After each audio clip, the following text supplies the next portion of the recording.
শ্রীপুরে আওয়ামী লীগের নেতার বিরুদ্ধে জাতীয় দৈনিক ইত্তেফাক পত্রিকার প্রতিবেদন প্রকাশ করায় সাংবাদিকের হাত কেটে ফেলাসহ হত্যার হুমকির প্রতিবাদে মানববন্ধন করেছে শ্রীপুরে কর্মরত সকল সাংবাদিকবৃন্দ।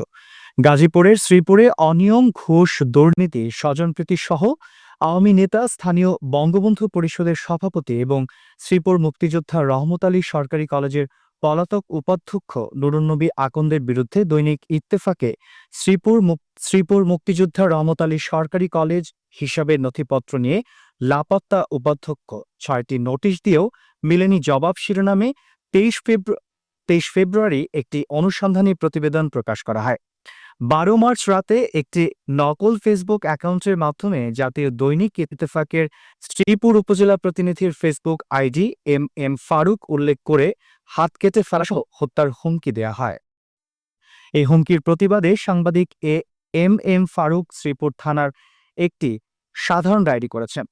১৫ মার্চ শনিবার শ্রীপুরে সকল প্রিন্ট ও ইলেকট্রনিক মিডিয়ার সাংবাদিকরা শ্রীপুর থানার সামনে মানববন্ধন করেছেন।